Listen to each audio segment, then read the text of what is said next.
사람들은 매일 일상을 살아갑니다. 사람들은 주로 자기의 문제에 몰입해서 살아갑니다. 그러다 보니 정작 인류가 맞닥뜨린 큰 문제들을 인식하지 못할 때가 있습니다.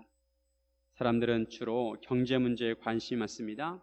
그것도 그럴 것이 우리는 당장 먹고 살아야 하기 때문에 그렇습니다. 그러다 보니 각 나라마다 경제를 발전시키기 위해서 개발을 많이 합니다. 그런데 요즘 인류의 가장 시급한 문제는 탄소 중립입니다. 앞으로 탄소 배출량을 줄이지 않으면 지구의 평균 기온이 상승해서 북극의 얼음이 녹아서 해수면이 상승한다고 합니다.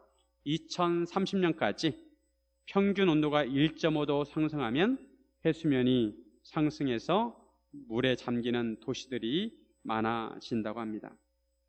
없어지는 나라도 있다고 합니다. 대도시들은 주로 바다 옆이나 강 옆에 있는데 해수면이 상승하면 많은 지역들이 물에 잠기게 되어 있습니다. 우리나라도 마찬가지입니다. 그렇게 되면 경제 문제보다도 더 큰 문제가 생기는 것입니다. 탄소를 줄이는 것은 인류의 생존 문제입니다. 만약 이 문제에 아무도 관심을 갖지 않는다면 이 문제를 해결할 수 없습니다. 각 나라가 전 세계가 탄소 배출량을 줄이는데 발벗고 나서야 합니다. 사실 이 문제보다 더 큰 문제가 있음을 성경에서 말씀하고 있습니다. 인류 역사의 끝이 있고 그 끝에는 심판이 있다는 것입니다. 한 번 죽는 것은 사람에게 정해진 것이요 그 후에는 심판이 있으리니. 예수님은 마지막 날에 추수 때가 임할 것을 말씀하셨습니다. 그리고 제자들에게 땅끝까지 말씀을 전하고 증인이 되라고 하셨습니다. 이 명령은 제자들만 해당이 되는 것이 아니라 우리에게도 해당이 되는 것입니다. 예수님께서 언제 오실지 모르지만 우리는 이 문제를 등한시해서는 안 됩니다. 우리는 어떻게 해야 예수님의 증인이 될 수 있을까요? 우리가 예수님을 증언하면 됩니다. 우리 예수님을 다른 사람에게 소개하면 됩니다. 다른 사람에게 복음을 전하고 예수님을 믿게 해야 합니다. 그런데 이것이 그렇게 쉬운 일이 아닙니다. 그렇다고 너무 어려운 일도 아닙니다. 예수님에 대한 복음을 간략하게 소개하고 예수님을 잘 믿도록 도와주면 되는 것입니다. 여러분은 누군가를 전도해 본 적이 있습니까? 전도를 하라고 하면 부담스러워합니다. 특히 내성적이고 다른 사람에게 말 한마디 걸기도 어려운 사람에게는 여간 부담스러운 것이 아닙니다. 그럼에도 전도만큼 우리에게 기쁨을 주는 것은 없습니다. 전도를 통해 한 영혼을 구원하면 얼마나 기쁨이 충만한지 모릅니다. 그 기쁨은 전도한 사람만이 알 수 있습니다. 그래서 오늘은 우리가 전도자가 되기 위해서, 예수님의 증인이 되기 위해서 어떤 자세가 필요한지 함께 나누기를 원합니다. 첫째로, 구원의 확신이 있어야 합니다. 다른 사람에게 복음을 전하려면 전도자가 구원의 확신을 가져야 합니다. 내가 예수님을 믿고 구원받은 것을 확신해야 전도할 수 있습니다. 물건을 소개할 때도 내가 써보고 좋은 물건을 다른 사람에게 소개할 수 있습니다. 내가 그 물건을 써보았는데 형편없는 것을 다른 사람에게 소개할 수 없습니다. 마찬가지로 내가 구원받은 확신도 없는데 어떻게 전도할 수 있겠습니까? 전도를 하려면 구원의 확신이 있어야 합니다. 이런 면에서 베드로와 요한은 구원의 확신이 있었습니다. 베드로와 요한은 성전 민문에서 지체장애인을 치유해 준 것이 일이 커지게 되었습니다. 베드로와 요한이 지체장애인을 일으켜 세우고 그가 걷기도 하고 뛰기도 하는 것을 보고 사람들이 성전에 있는 솔로몬 행각에 모여들었습니다. 곧에 많은 사람들이 모였습니다. 사람들은 고침받은 자의 지체장애인과 그를 고친 베드로와 요한을 번갈아가며 주목했습니다. 그런데 베드로가 하는 말이 자기들을 주목하지 말고 예수님을 주목하라고 했습니다. 왜냐하면 이 사람이 고침받은 것은 바로 예수 그리스도의 이름 때문이라는 것입니다. 베드로는 사람들에게 예수님을 증거했습니다. 복음을 전하였습니다. 예수님의 죽으심과 부활을 증거했습니다. 이처럼 사도들이 솔로몬 행각에서 설교를 하고 있는데 제사장들과 성전 맡은 자와 사두개인들이 그들을 찾아와서 제지했습니다. 성전 맡은 자는 성전 경비대장인데 서열로 보면 대제사장 다음이라고 할 수가 있습니다. 이들은 베드로와 요한이 예수님을 증거하는 것을 싫어했습니다. 2절에 보시면 예수 안에 죽은 자의 부활이 있다고 백성을 가르치고 전함을 싫어하여 이들은 성전에서 일어나는 일은 자기들의 소관이라고 생각했습니다. 자기들의 통제를 받아야 한다고 생각했습니다. 그런데 성전 동쪽에 있는 솔로몬 행각에서 베드로와 요한이 많은 무리들 앞에서 예수님에 대한 말씀을 전한 것이 거슬렸습니다. 특히 예수님 안에 죽은 자의 부활이 있다고 가르치는 것을 싫어했습니다. 사두개인들은 부활을 믿지 않았습니다. 사두개인들이 인정하는 성경은 모세오경 4사권이었습니다. 창세기, 출애굽기, 레위기, 민수기, 신명기. 그 외에는 믿지 않았습니다. 인정하지 않았습니다. 모세오경에는 부활의 근거가 없다고 하면서 그들은 부활을 인정하지 않았습니다. 그래서 예수님께서 사역하실 때 사두개인들은 예수님과 부활에 대해서 논쟁을 한 적이 있습니다. 특히나 몇 달 전에 자기들이 주도해서 예수님을 십자가에 못 박도록 하였습니다. 그런데 사도들이 그 예수가 부활했다고 사람들에게 가르치는 것입니다. 이 모든 것이 마음에 들지 않아서 사도들을 잡아 가두었습니다. 날이 이미 저물어서 이튿날까지 가두었습니다. 베드로와 요한이 성전 민문에서 지체장인을 만난 시간이 오후 3시였고 그 이후에 한두 시간이 지났을 것입니다. 이미 저녁 때가 되어서 사도들을 신문할 시간이 되지 않았습니다. 이튿날 관리들과 장로들과 서기관들이 예수님에 모였습니다. 이 모임을 산헤드린 공회라고 합니다.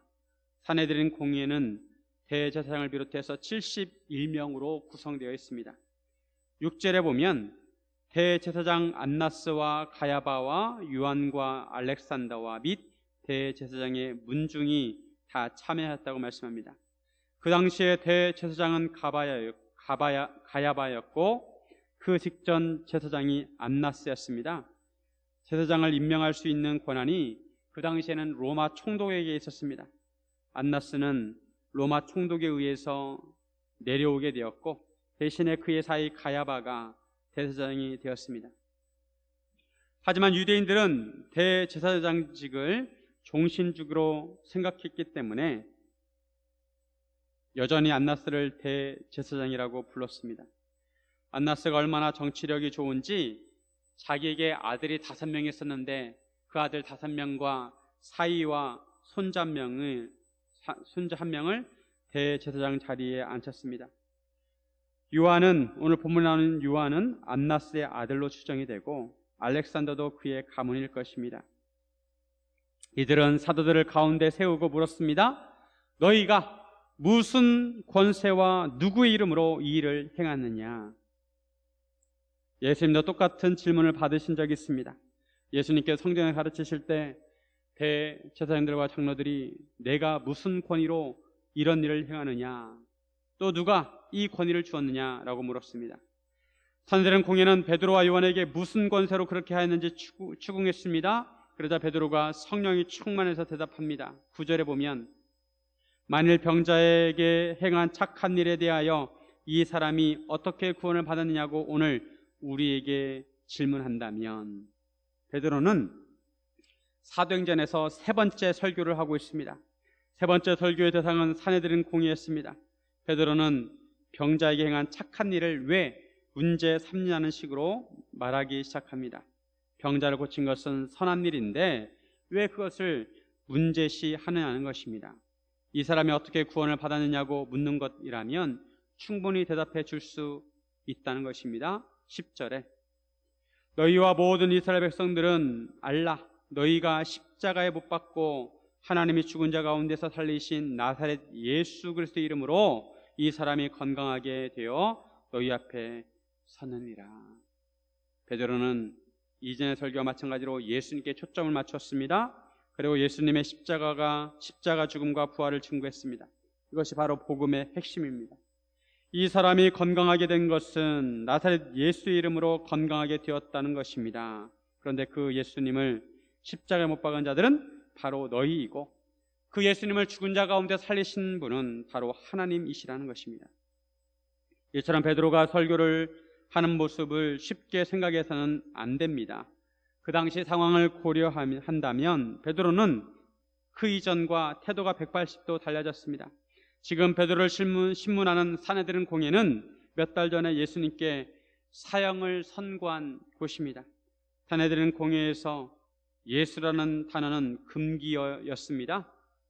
우리나라도 1980년까지만 하더라도 빨갱이란 말에 민감했습니다.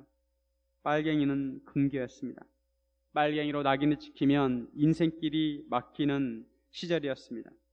그래서 빨간색에도 민감해하였습니다. 그런데 요즘 어떻습니까?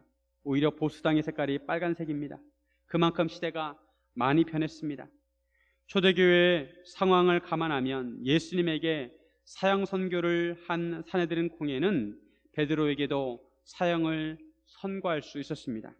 하지만 베드로는 당당하게 예수님을 증언했습니다. 그 비밀이 무엇이었을까요? 베드로는 성령이 충만했습니다. 8절에 보면 베드로가 성령이 충만하여, 성령이 충만하면 어떤 상황에서도 예수님을 증거할 수 있습니다. 아마도 베드로와 요한은 밤새 감옥에서 기도했을 것입니다.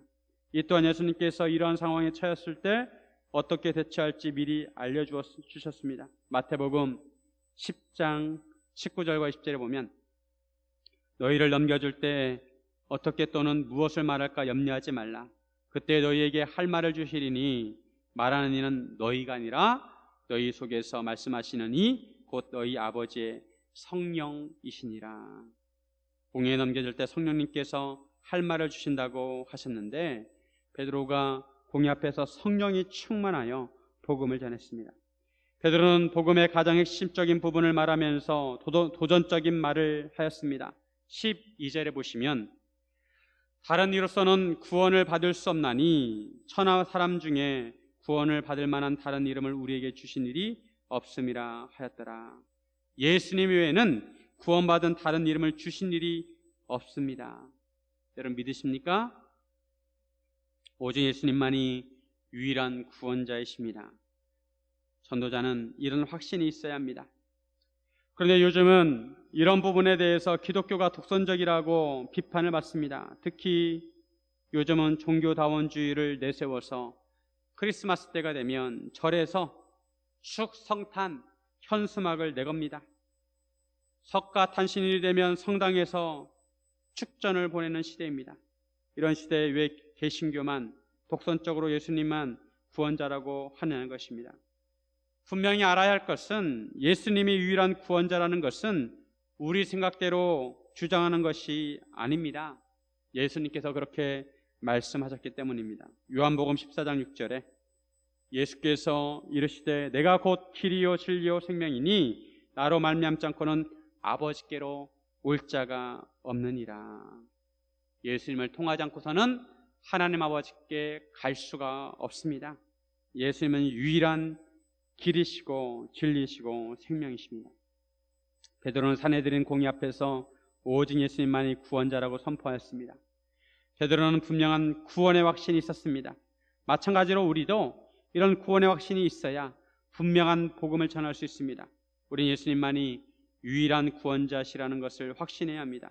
그리고 내가 예수님의 십자가와 부활 때문에 구원받은 것을 확신해야 합니다. 그래야 다른 사람에게 복음을 전할 수가 있습니다.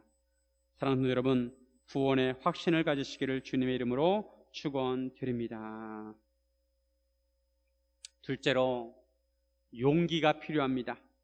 전도자가 되기 위해서는 용기가 필요합니다. 그래야 복음을 담대하게 전할 수가 있습니다. 13절에 그들이 베드로와 요한이 담대하게 말함을 보고 그들을 본래 학문 없는 범인으로 알았다가 이상히 여기며 또 전에 예수와 함께 있던 줄도 알고. 베드로와 요한이 사내들인 공회 앞에서 담대하게 말하는 것을 보고 공회원들은 의아해했습니다. 누구나 사내들인 공회 앞에 서면 위축되게 되어 있습니다. 사내들인 공회는 오늘날 국회와 대법원을 합쳐놓은 것과 같습니다. 많은 권한을 가지고 있고 판결을 하는 곳입니다. 그런데 베드로와 요한은 전혀 주눅들지 않고 담대하게 말했습니다. 그것도 그저 객기로 말하는 것이 아니라 말씀을 인용하면서 아주 설득력 있게 말했습니다. 11절에 보시면 이 예수는 너희 건축자들의 버린 돌로서 집 모퉁이의 머릿돌이 되었느니라. 베드로가 예수님을 가리켜 너희 건축자들이 버린 돌이라고 비유합니다. 그 돌이 집 모퉁이의 머릿돌이 되었다는 것입니다. 이것은 베드로가 시편 118편 22절 말씀을 인용한 것입니다. 베드로는 사내들은 공회가 주도해서 예수님을 십자가에 못 박아 죽인 것을 건축자들이 버린 돌로 비유합니다. 요즘은 건축 기술이 아주 발달해서 멋진 건축물들을 많이 짓습니다. 그런데 고대에는 건축자들이 돌을 재료 삼아 집을 지었는데 돌이 자기 마음에 들지 않으면 그 돌을 버렸습니다.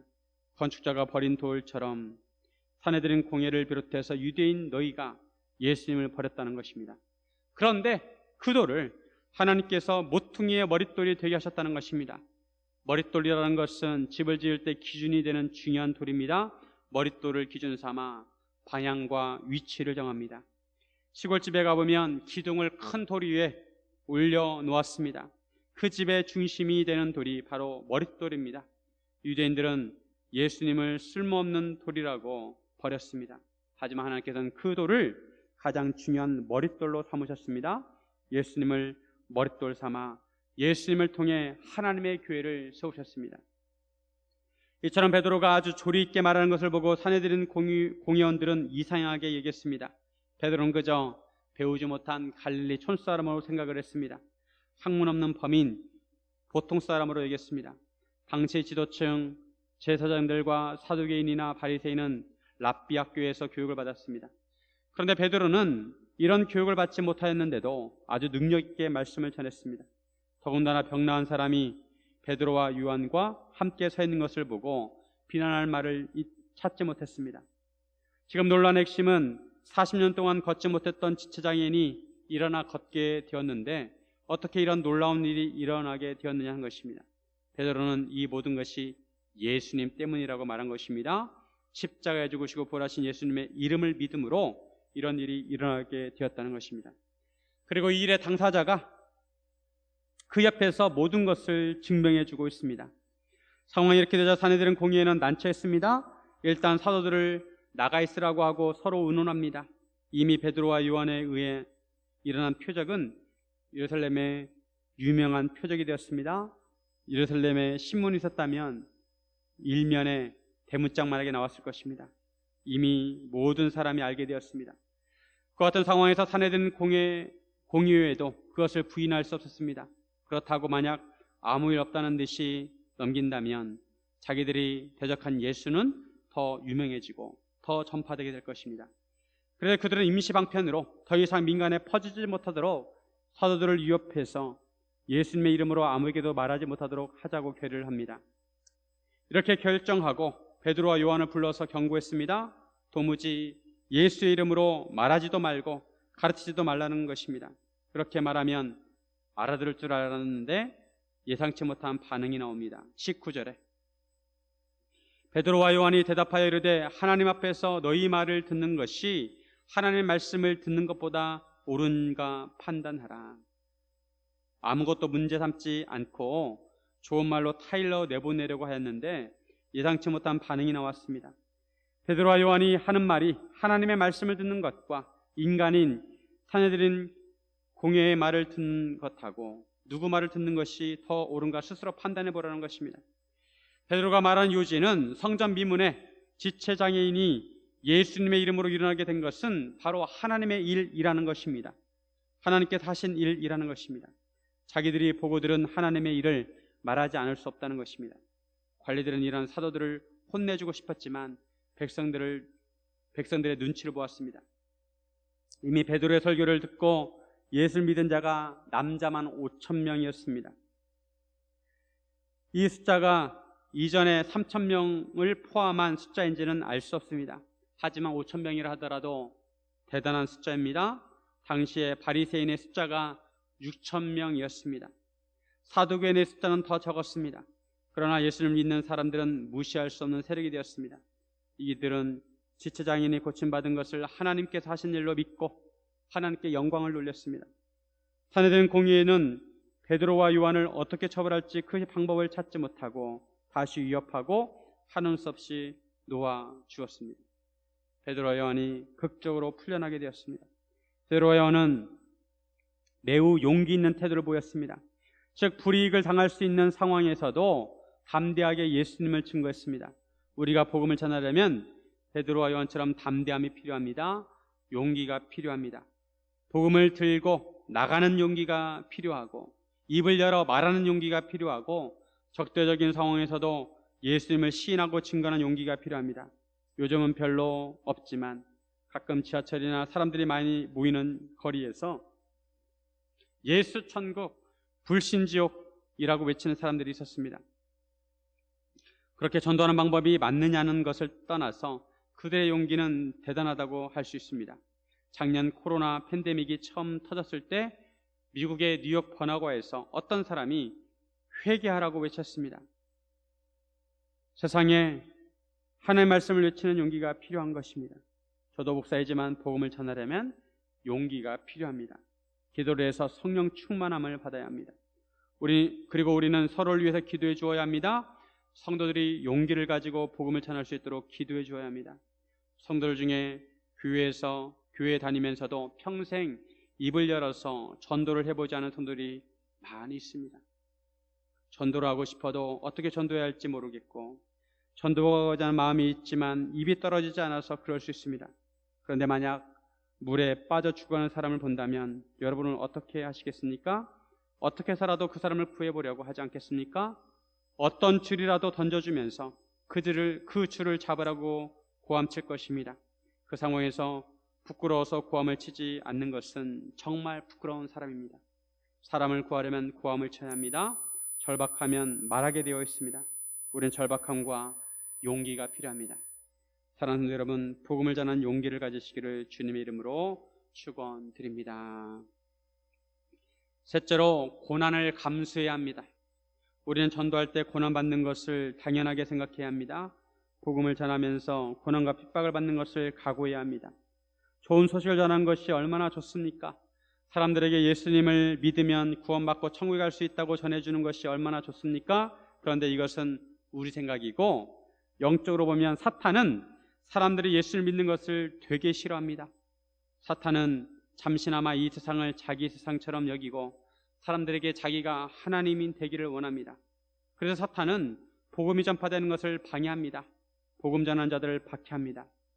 사도행전은 복음이 전파되는 과정을 기록한 성경입니다. 그런데 오늘 본문 이후에 3장만 빼고 모든 장에서 예수님과 복음으로 인해서 고통받고 고난받고 핍박받는 내용이 나옵니다. 그만큼 복음을 전할 때 고난이 따른다는 것입니다. 오늘 본문에서 베드로와 요한이 잡혀간 것도 이런 측면에서 핍박이라고 할 수가 있습니다.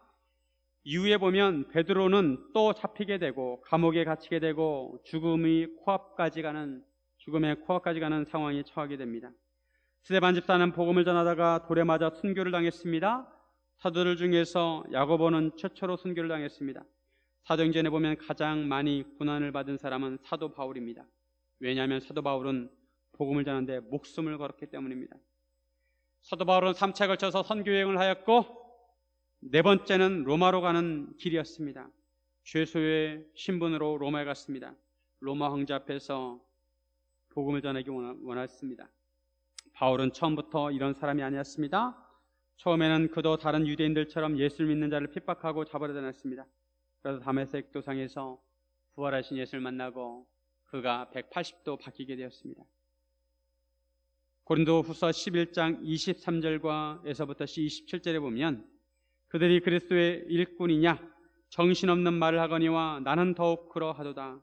내가 수고를 넘치도록 하고 옥에 갇히기도 더 많이 하고 매도 수없이 맞고 여러 번 죽을 뻔하였으니 유대인들에게 40에서 하나 감한매를 5번 맞았으며 3번 태장으로 맞고 1번 돌로 맞고 3번 파선하고 일주야를 깊은 바다에서 지냈으며 여러 번 여행하면서 강의 위험과 강도의 위험과 동족의 위험과 이방인의 위험과 신의 위험과 광야의 위험과 바다의 위험과 거짓 형제의 위험 거짓 형제 중에 위험을 당하고 또 수고하며 애쓰고 여러 번 자지 못하고 줄이며 목마르고 여러 번 굶고 춥고 헐벗었노라. 여러분, 바울이 어떻게 지내는지 상상이 가십니까?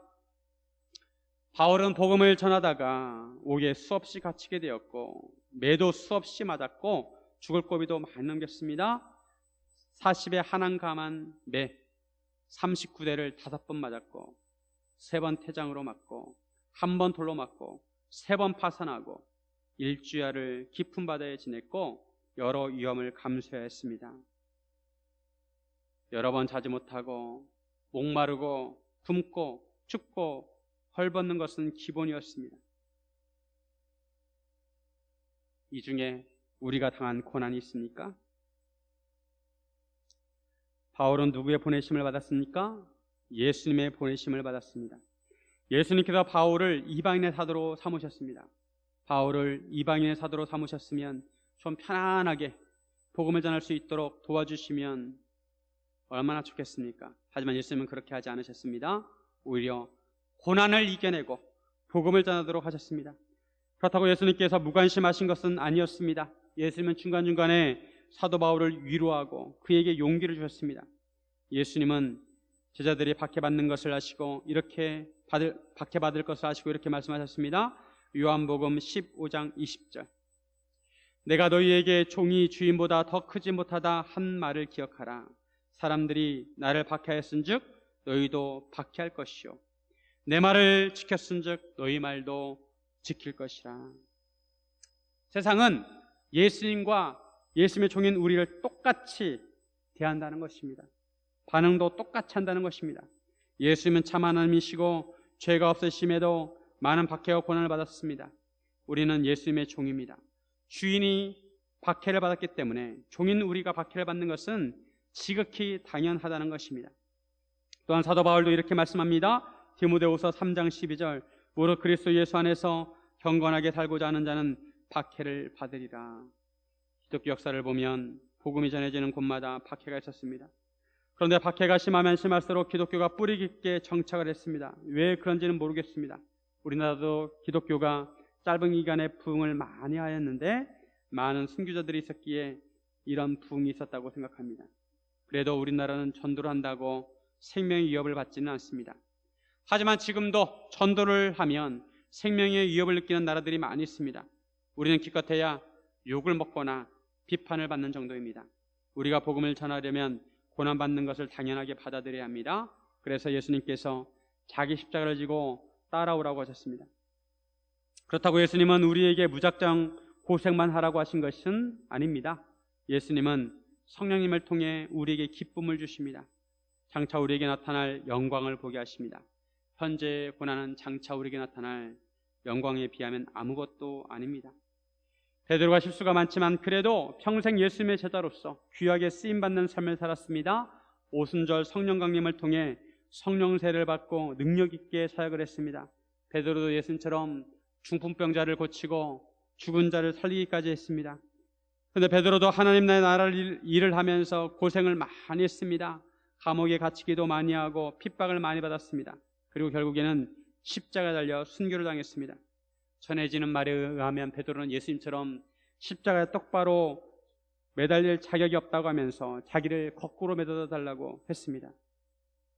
우리에게 베드로와 같은 삶을 살라고 하면 사시겠습니까? 쉽지 않은 일입니다.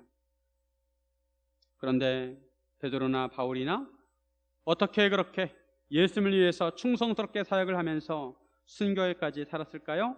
그들은 천국의 영광을 본 사람들입니다. 베드로도 변화산에서 영광스럽게 변화하신 예수님의 모습을 보았습니다. 바울도 부활하신 예수님을 만났습니다. 이처럼 천국의 영광을 보았다고 꼭 믿음을 지킬 수 있는 것은 아닙니다. 다만 믿음이 있다면 천국의 영광을 바라보며 인내할 수 있습니다. 베드로와 바울은 영광의 예수님을 생각하면서 현재의 고난을 이겨내었을 것입니다. 하나님의 일을 하다 보면 하나님께서 우리에게 기쁨을 주십니다. 세상이 줄 수 없는 기쁨을 우리에게 주십니다. 우리에게 희락을 주시고 평안을 주십니다.